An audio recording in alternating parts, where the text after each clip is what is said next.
सुनो प्रिया, तुम्हें बताना ही भूल गया था। आज पापा से मेरी फ़ोन पे बात हुई थी। थोड़ी देर में पापा घर पहुंच जाएंगे। तुम प्लीज़ उनके लिए खाना बना देना, और हाँ, रूम भी सेट करवा देना, क्योंकि अब वो हमारे साथ परमानेंट रहने वाले हैं। ये तुम क्या कह रहे हो? पापा यहाँ क्यों आएंगे? मुझसे किसी का काम नहीं होता। वो यहाँ नहीं रह सकते। उन्हें आज के आज यहाँ से जाने को कह देना। प्रिया, मैंने कहा ना, अब वो यहीं रहेंगे। ठीक है, तो या तो वो रहेंगे या फिर मैं। प्रिया प्लीज़ समझो ना, आखिर इस उम्र में पापा कहाँ जाएंगे? हमें तो उनका सहारा है। मुझे कुछ नहीं पता। मैं ये घर छोड़ के जा रही हूँ। जब तुम उन्हें वापस भेज दोगे तो मैं आ जाऊंगी।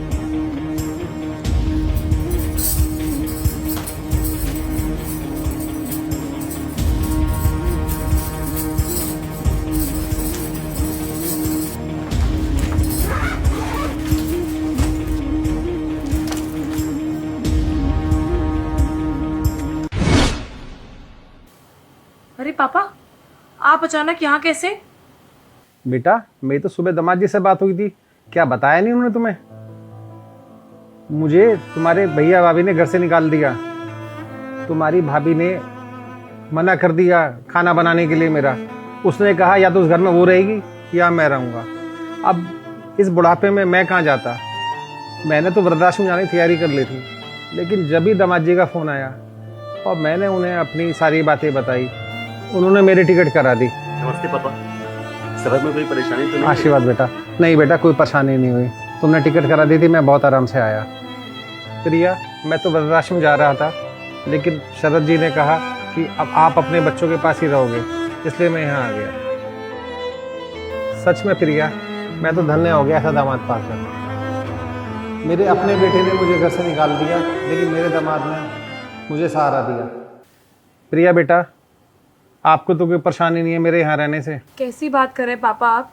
मुझे भला क्या परेशानी होगी? आइए, मैं आपको आपका कमरा दिखा देती हूँ। आप फ्रेश हो जाइए, फिर मैं खाना लगा देती हूँ। चलिए।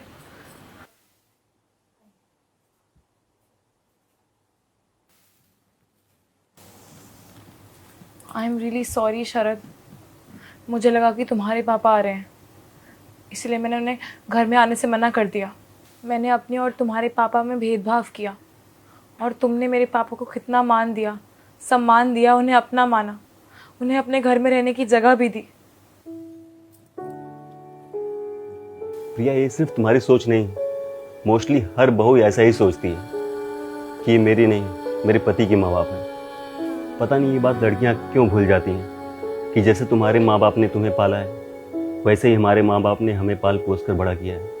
जब पेरेंट्स अपने बेटे की शादी करते हैं तो ये सोचते हैं कि उनकी बहू उनके सुख दुख में साथ देगी, उनका घर संभालेगी, रिश्तों की कदर करेगी।